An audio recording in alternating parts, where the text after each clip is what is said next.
And on that floor dancing to house music is the first time in my life that I felt comfortable in my body. Like that was it. I was free, you know, I was safe. I was just like in the moment. And all right, behind the decks, we are back, and got Angel working his magic. Behind the scenes, as always, we are here with Dana Kazuko. Thank you so much for joining us on Behind the Decks MPLS. Thank you for having me. Cheers to Hams. We're trying to get them as a sponsor too. So Hams beer, very refreshing. Hamming it up with ham. Hamming it up with Hams. So we are in May. Crazy weather. I think it's been late because it's like we're planting stuff at home and like nothing is popping up. So I don't know if like this is typical weather stuff, but now we got a heat wave and it's hot as shit out outside. Yeah, so we got to like make it so it's been an average temperature this whole month. So that's why it's like 87 now, and it was like 30 before. So then May will be just average. So that's how Minnesota works. Did you grow up here? I did not grow up here. I grew up in Madison, Wisconsin. Okay. Which you'd think would be really similar, but you know, it's not. Minnesotans are just very unique people. What's the difference between, if you were to explain to someone the difference between a Madisonian and a Minnesotan and Minneapolis? Conflict avoidance. Yeah. It's yeah, I don't know. It just sometimes I just too direct with people. I guess I don't know. This is all behind the scenes stuff that we don't need to get into yet. Well, we could jump around. So yeah, you're gonna edit and cut this. Yeah. You know. Where'd you grow up then? I grew up in Madison. I actually grew up until I was like maybe 9 or 10 into this tiny town called Lodi. Okay. Like one of those towns where everyone knew your business. Yeah. My dad was like the town pastor. Oh, okay. And then he like, you know, left that, and then we just kind of bounced around Madison. Okay. Until I was like 17, 18, and then I came here for college and just haven't left yet. Okay. Any early memories of music growing up? You know, this is actually a thing I was kind of looking forward to telling this story because it gets into a lot about what I do and why Gateway exists. Yeah. That before I transitioned, I actually just thought I was a person that just didn't like music. Oh. I just told people I just, you know, I don't like music. Yeah. So I was listening to podcasts, you know, listen to audiobooks, but I just like didn't connect to music. Any type of music, any genre. You know, I would like listen to some stuff, you know, and there's things I liked. You know, I had a solid emo phase with like Linkin Park and stuff. Yeah. But like I just get bored. And so then I just move on from there. And I literally like long car rides, wherever I was going, it was an audiobook, just never music. And it's just like looking at how important it is to me now. And it's like my soul. Yeah, like almost everything I do. Yeah. It's just like the cloud of dysphoria was just like so significant that something as magical and as like vibrant and primal as music just didn't reach me, because it was, you know, I was depressed, I was angry all the time. Yeah. So I don't know. I feel like it's a decent metaphor for what it's like to finally be yourself as someone who doesn't like music, someone that's like their entire life. Do you remember what was the transition into I don't really like, I'm not concerned about music, it's not something that's important to me, to like, was there a song or just a period of time? Well, I mean, it's probably related that even like before transitioning and stuff, I didn't like music, but I was mostly like listening to rock and stuff like that, and you know, my emo stuff. Yeah. And I actually never really listened to electronic dance music at all until like 3.5 or 4 years ago. Wow. Was my very first time. Wow. And it was amazing. It was fucking amazing. Where was it? Where were you? It was like a techno event. Okay. It was at the Poorhouse. Okay. Just like randomly heard about it and showed up, and it was awesome. But it was like techno, which I'm gonna get into later. Is not my favorite. Yeah. But I like the people a lot, and like just the whole vibe of it. And then I went to a Freak of the Week, like, because I just started like randomly like, I made friends with someone named Andrew Turbeville, and he like started introducing me to bring me to after parties, and so I would know who to follow on Facebook and stuff like that, and like started showing up places. So the first time I went to that Freak of the Week, that's the first time I ever heard house music. Ooh. And so that's me. And on that floor dancing to house music is the first time in my life that I felt comfortable in my body. Like that was it. I was free, you know, I was safe. I was just like in the moment. And I don't know if we get into Gateway at all, but that's like one of the primary like reasons I'm doing that is because creating that safe space where you can just forget about the world. Yeah. And then just like be in your body is, I mean, it was like one of the most important moments of my life. So Talk to shout me. out Nola. Of course, yeah. Talk to me about Gateway. Yeah, so Gateway is a venue that I run with a pretty solid crew of people. Yeah. It's kind of an underground word of mouth thing, so I can't tell you where it is. So don't You gotta show ask. up. You gotta Stop show. asking. You gotta show up at this parking lot. And they'll give you a piece of paper, and then you go to the piece of paper. And Yeah, when I used to live in yeah, LA, you'd have the raves, and like there'd be a guy standing there. He'd be like, "Give you a piece of paper," and you go to another parking lot, and he's like, "Another." And you're like, yeah, yeah. I mean, we're super underground like that, except that we have an Instagram. So a friend of mine called me out on that because I was like talking about how, yeah, no, we're like underground, we're just not doing all this stuff. And he's like, yeah, if you're underground, well, Instagram. And it's a good point. maybe it's a fake one. That'd be Yeah, cool. there it is. Just send people to the wrong part. But we do, and that's like how we reach most people. Yeah. But the point of it is like it's a high end experience. We have like a late like lasers. We have sick lights. We have the best sound system in the city. I am not joking. It's called the Okay. Space Pig, and it's pink and shiny. Oh wow. And my guy Brian Green built it. He's a genius. Yeah. We have craft drinks. We have all kinds of like really it's you walk down there, you see it, and you're just like blown away, right? Yeah. And the point of it is that, I'm trans, I own it, and it's centers trans people. It's a very solid part of it's like our mission statement. Yeah. And as far as I know, it's the first in the country like that. Really? And I'm pretty sure about this because like 6 months ago, there was an article in RA about a club in Brooklyn that was the first trans-centered nightclub, and we had opened 4 months before that. We know how Brooklyn likes to claim things, but I think it means that we were the first. So we So have to send we gotta send the cease and desist, cease right? and desist to the resident advisor. But I mean, partly Facts. we're always like trying to tell this line, right? We want people there. We want to sell tickets, but we Yeah. also need to keep it safe because Yeah. like we're doing this right now because trans people are like such under attack. Yeah. I don't want someone to see this and be like, okay, this is where I can go to like be a terrorist, right? Like shit's scary. Yeah. Of course. So we have good security. We have like it's a solid thing. But so not only is it this cool experience, we have like center trans people. We book a ton of queer and trans DJs. We also like book major headliners. It's not just about booking trans DJs that we do. It's about like giving them like trans people this experience. So coming up on June 6th, we have Detroit Techno Militia coming in 204. Wow. On June 26th, we have Sean J. Wright headlining. We've had like Downward Cloud, we've had CZR, we've had just like a bunch of amazing artists, and I'm just super proud of it. And my crew, like, absolutely, like, I can be the idea guy here, but I wouldn't be able to do any of this except for like the people that mostly do the things. Yeah. So yeah, shout out to them. Like Eve Swope is my partner. Brian Green, like I said, built everything. Yeah. He just added Dizzy, who's like this young like social media maven, trans girl. She's incredible. So talk to me about the going, because that transition is like super quick. Like I don't care. French. Shout out Cody French. Not interested in music, go to a techno party, go to a house party, and now you're throwing parties. It's like like you move really fast through these phases. Talk to me a little bit about when you started the percolating like the idea for Gateway. Sure. I do. Like I have a tendency to speed run things, is what I say. I'm probably like I'm pretty old, and I didn't transition until like my late 30s. Yeah. I just feel like I wasted a ton of my life. I mean, I don't even remember a lot of it. It's just that's how like bad that dysphoria was. It's like I have flashes, and I just like a lot of it I just don't remember. Yeah.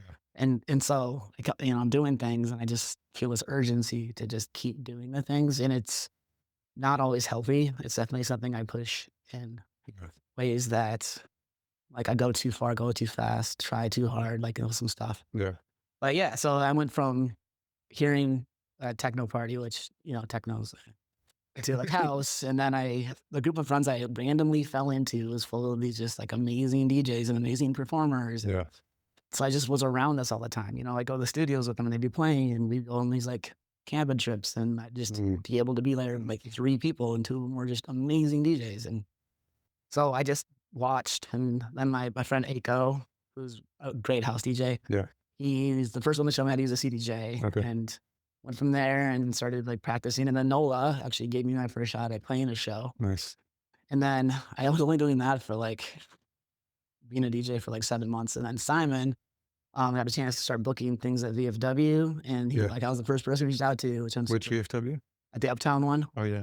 Yeah. So And I did a show called Neon Noir with like Sim One and Eve and my friend Liara actually was booked to play that. Yeah. And I don't know if you know Liara Sai, she was killed 2 years ago. Oh man. And I was like right before that. So like that's been like a cloud, but something hard to go over. Yeah. So I went from that then after a while, me and my friend Bobby like were looking to do a show to raise money for like TC Trans Mutual Aid and then stumbled upon this space that I thought had a lot of potential. Mm-hmm. And that became Gateway. So it's like just kind of a sequence of events. You always have had like an entrepreneurial like streak or tendencies to do things, and because most people would be like, when you think about, we had Nick on, he's talking about how much work it is to throw a party, and like, and now you've got a venue too on top of it. So has this been like something that you've been always inclined towards? Sort of like since I transitioned, I actually have started a different business that's unrelated. I'm always like working hard. I don't know. I don't get bored. Guess what, Harry? I'm also a doctor. I have a PhD. Okay. And so like, I went to grad school for a while. Did that. And then I moved on to this. And it's just, I don't know. I just don't like to be idle. Yeah. Yeah, I suppose. But there's things too. Like I go too fast sometimes where I just kind of wish, I often lately wish too that I just been like, oh, I should have just like stayed a dancer, because there's like all this stress, all this trouble, all this drama. I don't know. I'm pretty proud of what Gateway is because it's not just a club, it's a mission. Yeah. Like we did a bunch of stuff during the ICE invasion to support people. We've raised a ton of money. We've for like worthy causes, plus this generally being a safe space. Yeah. So yeah. Do you feel like are you making up for lost time? Is that why you're moving so fast? I mean that's what I think so, yeah. Like I was saying, like I want to speed run this because like I didn't get to like work my way as a DJ in my early 20s and then start to like break out and got 27, 28, Yes. So yeah, and I practice all the time. Like I just started hearing dance music 3.5 years ago and I just started DJing not that like 2.5 years ago, right? Yeah. So, but I mean, I put so many hours into it that I feel like calendar wise short, but I probably put as many hours into it as someone that's doing it much longer. Yeah. But my biggest problem, Harry, is something I regret. And, if you're like me, don't start doing it so professionally so soon because like I had just learned about dance music. And so I was like exploring these things that were so new to me. And then now I look back at like some of the stuff I played and I was like, oh, that is shit. Like I didn't have taste yet. Yeah. Yeah. We all go through that phase as well. So then there's like all this stuff like where people heard me like, a year ago, which is, and that's like half the time I've like known music. Yeah. And they think that's who I am, but it's like, I don't blame them, but it's just like, oh, dang it, I should have just waited until I knew what music was. So your first experience was techno and then house, but you kind of shrugged your shoulders at techno. What was it about? What was the difference between the genres for you in terms of like, why you uphold into one, not the other? I mean, house music is like the rhythm of my soul for sure. And like, there's a lot of things I love about it. One is like the predictableness of like the rhythm, right? There's it's in phrases. It's always going to be like a 4/4 with the emphasis on the 2/4. And it's going to be like in the 16 bars or 8 and all that kind of stuff. And I think what that means is that your body can start like grasping it really quickly. And so you can stop thinking about it. You're just dancing, you're just moving and you're not thinking. But it also has all those highs, right? It's got like the trumpets, it's got the saxophones, it's got like the soaring female vocals. And so it stays cognitively engaging. So I'm like interested, I'm listening, but my body is just moving.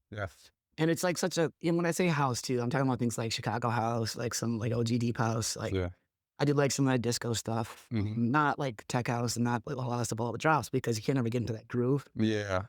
Techno to me is just a little boring because like I like to really be active, dancing, moving a bunch. And I don't know, like sometimes hypothetically, not saying I ever do this, but I can imagine like sometimes it's good if I have imbibed a large amount of like mind-altering substances. Like, hypothetically. But when I'm just like up there active and dancing, it's just, I don't know. I just like feel joy. I had this friend once, this was pretty recently, and like she like loves techno and is kind of met on house. And I was like, yeah, like I'm so interested. We're like really liking lots of these. Like, tell me like why. And she's like, well, house is just like so like happy and bouncy, and like techno, it's kind of like sad and hard and dark. And I was like, wait a minute. I agree with you. I have no argument with that. So that was funny, right? Because like she saw both house and techno the exact same way I see house. That's but she loved techno and didn't like house for the exact same like reasons.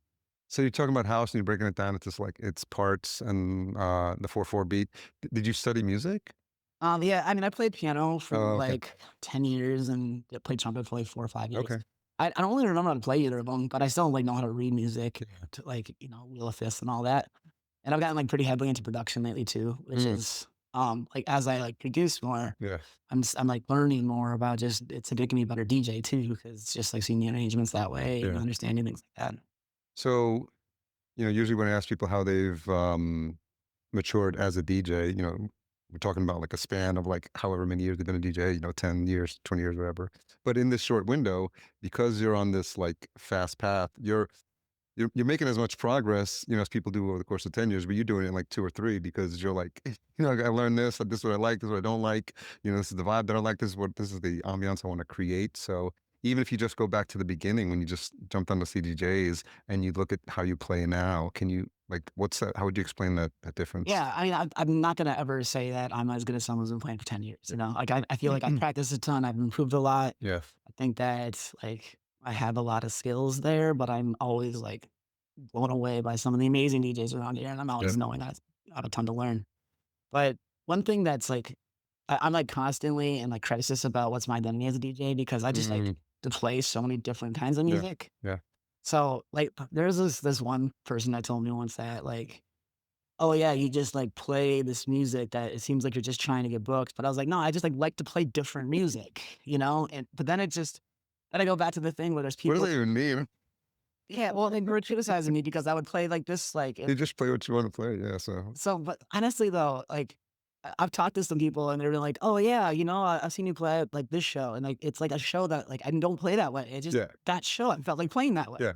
and so I keep like I gotta find an identity and just stick to it. But what's changed a ton though is like I don't know, I probably like a lot of DJs like as I've matured into the music, into playing and stuff, I've started to really like grasp onto some more like the deep stuff. Mhm. Less drops, Yeah. less Yeah. bass stuff. I'm not a huge fan of like the bass genre. I was mostly, Yeah. although I played my first drum and bass set recently and Oh, I really? did fucking kill it. So. But that's because I discovered that That's not easy to play a drum and there's bass set. funky drum and bass out there. And so Yeah, once yeah, I yeah, found yeah, that, I realized that this is it. Yeah, funky is definitely my thing. Like I'm gonna probably find a funky slant on whatever I'm playing. yeah, yeah. Drum and bass is crazy because there was a really good drum and bass party in New York when I was living there years ago, and it would be like on Wednesday nights. But I'd feel like I was going to the gym every night.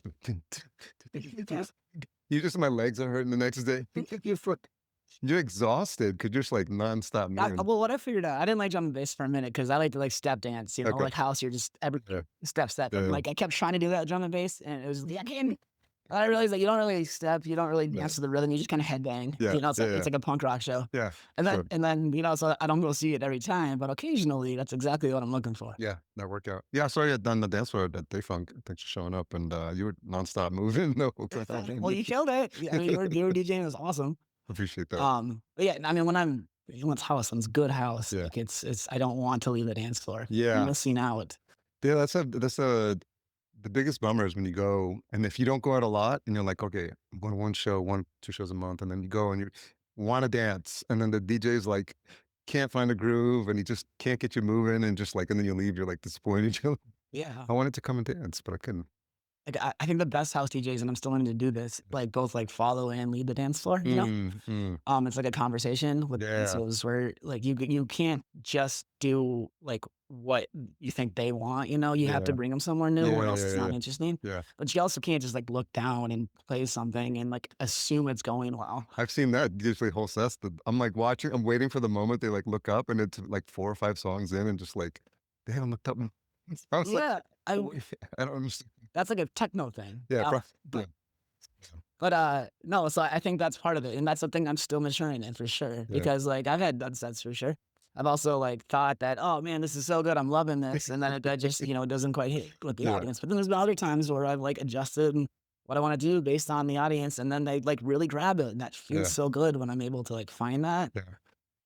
So that's probably the area too that I'm just like always going to be growing in Hmm. is like really understanding and being able to be flexible, like just changing entirely based Yeah. upon what they're saying, but also not just trying to play what I think that they probably want me to play. Being confident in my selections and stuff. So you have background in medicine, so you have good bedside manners then. No, not medicine. I'm a PhD. I'm not a useful doctor. like, if they called for a doctor on an airplane, I'd be like, I am not a doctor, but I'm gonna be able to help all. With Gateway, and this entrepreneurial spirit, it's also I get the sense that you want to contribute to this community that you're part of. So can you talk a little bit about folks that are not from Minneapolis, like what the trans scene is like here, and why you felt you needed to be like a more like outspoken voice? Yeah, I mean, like we are a sanctuary state and a sanctuary Yeah. city, and so right now, especially, we're getting a bunch of people, like trans people, moving up, like from the south or Mm, from these states. It's honestly like it's a refugee status for some yeah. people that are coming out from Oklahoma or from Florida, and a lot of them are coming without much, right? And you're hearing these stories. Yeah, Yeah. yeah. I mean, I have other friends that are much more involved in this, but there's like a whole like underground railroad type thing, like just to Mhm. get people up, or like it's really really like scary, right? Yeah. So I'm lucky to be in a position where like I'm in Minneapolis, which is safe, but I also like have some of the resources and the ability to like do something extra. I mean, I think that everything we've been given to do it for community, to build community, Yeah. and like I fuck up a lot, but I always am trying my best to do the right thing. Mhm. And to me, that means like, I see something that I think I can do and I'm going to do it. And then hopefully I'm able to help people. Yeah. So it's like, one, I came out in a way that I was like, oh my God, I'm finally free. Right. Actually, then it was COVID and that sucked for a while. Mm. The way that, the house music really made me feel comfortable in my body and how important that was, and like Yeah. exploring music. And Mm. there's this quote, it's from Dan Savage, but it was about the Trump years, but he was referencing during the AIDS crisis. Yeah. It's a long quote and it's really good as a whole, but there's one thing that he said. So part of it, so he was explaining that in the morning they would march, in the afternoon they would bury their friends, and in the night they would dance because the dance is what kept them in the fight because it was the dance they were fighting for. Mm. And so Wow. having that ability to like not just being in a state of like trans suffering and like Yeah. because you can do that. You can say like, "Oh my god, I can't believe that you're trying to have fun right now. You gotta fight, you gotta do this politics or Yeah. whatever." Yeah. And like that's true, but you can't do that unless you have joy. Like trans joy is resistance, right? And so having this this this time where people are like struggling and coming up from the south with nothing, the people like are losing jobs, people like can't find places to live, and like what is something I can do to make them feel free for a Yeah. minute? Yeah. And then at the same time, we're also like most of our shows will have a clothing swap. It's always pay what you can. Yeah. Yeah. We've done things like work directly with some more like mainstream local organizations to provide resources to Yeah. crowdsource, and fundraise. Like one of our shows in June. This isn't quite announced yet, but so spoiler alert. But it's going to be a fundraiser for TC Trans Mutual Aid on the Mm. 26th or on Okay. the 20th. I'm sorry. Okay. So doing things like that, like let's have fun, let's have joy, but let's do it in a way that we can really build and grow community. So I guess that's a rambling answer, but it's about like how important dance is to me. Mm. And then combination of also like having the resources and the ability to do something extra. And so Yeah. doing it. What's been the feedback from the folks that how long you been running Gateway? We had our 1 year anniversary Okay. party at the end of March. The February 1st is our 1 year to build out for a while. And what's been the feedback for folks that have been coming? I'm sure you got regulars now. Yeah. So some people like, we're about accessibility, right? We're about accessibility physically as much as we can, and about financial accessibility, but also like sensory. We have a different room that's a sensory space Okay. that people like can leave the music and go there instead. That's And smart. one time I had this girl that she's trans, she's also like autistic. She told me it was the best night of her life, and she spent the entire time in that sensory room away from the dance floor. But it's because she's never had the opportunity to go to these kind of things before. Yeah. So because we had these extra spaces, I know of two separate people who came to a gateway party, dressed masked like assigned male at birth, and then second time they came, they dressed femme for the first time, Oh, wow. because it was safe. Yeah. So a lot of people like we're providing that, right? Yeah. Yeah. But you're never gonna make the whole community happy, right? There's Yeah. always gonna be things that always gonna be drama. There's always gonna be stuff, and you know, like I said, I do the best I can, but I am very direct. I am very like, Tell it like it is. yeah, but I can over communicate, get anxious or whatever, and Yeah. so if I didn't have like my crew to back me up and all kinds of stuff, there's no way it would have lasted this long. So, Yeah. And what's your vision for Gateway? Like, if we're having this conversation a year from now, like, what you look back, what would need to have happened for you to be like, yeah, it's well, I mean, I want to expand into like, what we can do to really, continue to serve our community. One thing I've been looking for, and is what I'm calling like an editorial director to add to the crew. mm, So we have an email list with just over 1,100 unique emails, and instead of just doing show announcements and show blasts, I want to like start making that like a newsletter, but it's okay, specific to like issues, politics, local and national, yeah, that affect trans and queer people. Like, here's what you need to know. mm, There's an analysis of it. But then also, here's local resources. Here's like where there's a name change clinic or where you can get clean needles or where you hear some like open food shelves, like whatever. yeah, Also mutual aid requests, but really make that part of what we do, mm-hmm, So Gateway becomes a place that I don't know what to do. I'll look at Gateway, I'll do something there where they can maybe we can't help them, but we can put them in the right direction, right? yeah, yeah, Like, I want someone who's brand new to the city to come to one show and leave with community and leave with resources. And yeah, we've given out hundreds and hundreds of Narcan kits. We've a mm, bunch of safe sewing supplies, like a ton of safe sex supplies. We do that yeah, every show. So I want that. I want to expand it. I really would like to like find a different space that's because like where we are now, we can only do things at nights and there's some restrictions to it. yeah, So I'm trying to fundraise. We got some grants coming in, okay, and I would really like to get like my own space. And then after we maximize what we can do here, then we open Gateway Chicago, and then mm. Gateway New York, and Gateway London. And then after we've done everywhere else, we'll open Gateway Dubai. So that's a big vision. Yeah, I mean, I probably am not going to be able to do it, but why not have the vision? Well, I think you have to put it out there. The universe is always listening. Like, Right, so you have right. to act as if it's already happened. So what, Dana, what keeps you going? Because there's like, you've got your hands in so many things.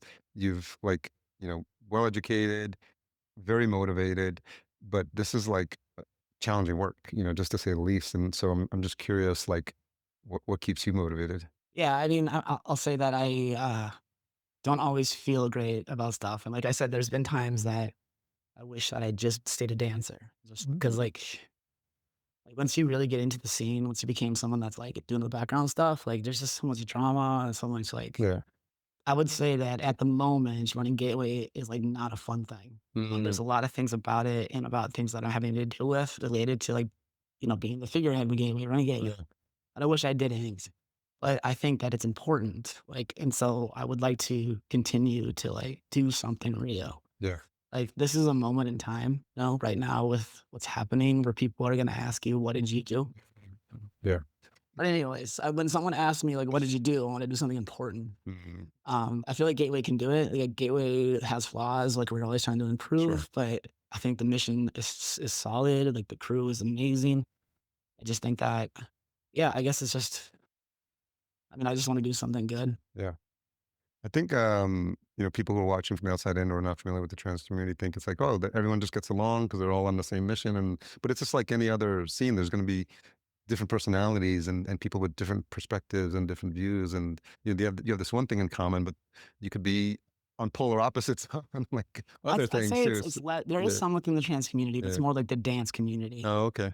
There's people that are like helpful to a point, and then you start to like maybe like intervene on their turf, and then Mm, whatever it mm. is, there's people that like Territorial.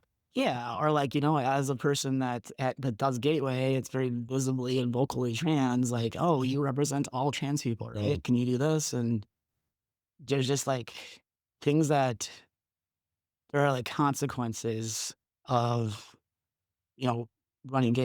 Gateway. Yeah. Like, there's things that I'm encountering that if I was like just a promoter or just a DJ or even just a dancer, I wouldn't have to. Mm, And so that's frustrating and it's tiring and it's exhausting and like I spend a ton of money, a ton of time. yeah. Um, and it's not like I'm making anything, but I'm still like, one show is like a 13-hour shift, right? And that's my Yeah. weekend and I'm Wow. working full time, so it's just, but I think it's a good thing. I think that like when you tell me like, oh, it's the first time I dress spam or like people say that, oh, thank you for the resources or whatever.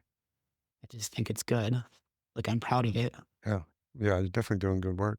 When you think about the type of event you have and how you want it to grow, is there any help you need, or is it like, just using the platform?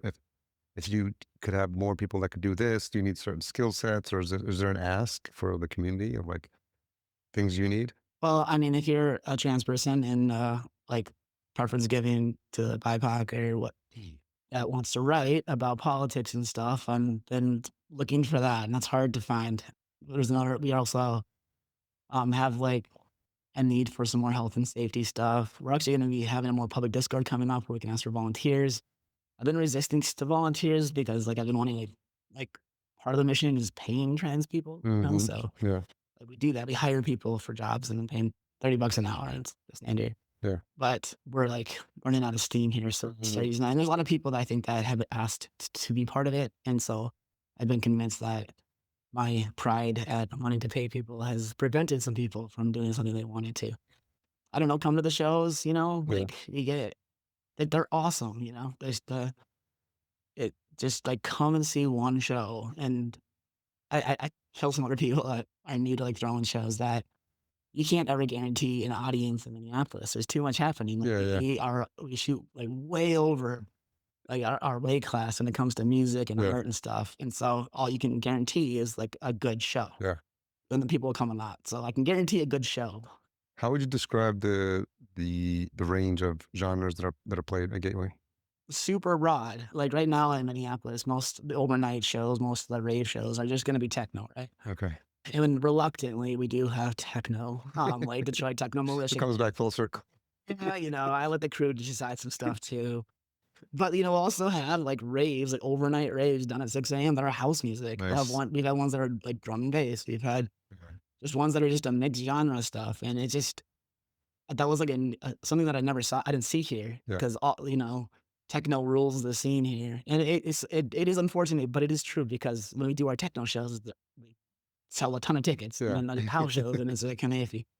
But there's so many people that just, are encouraging me, wanting to come, and then we'll have, like, 80,000 to 100,000 hits on our Instagram, and then we'll sell, like, 110 tickets, So Wow. just come to a show, I promise you, Yeah. you'll have fun. Yeah.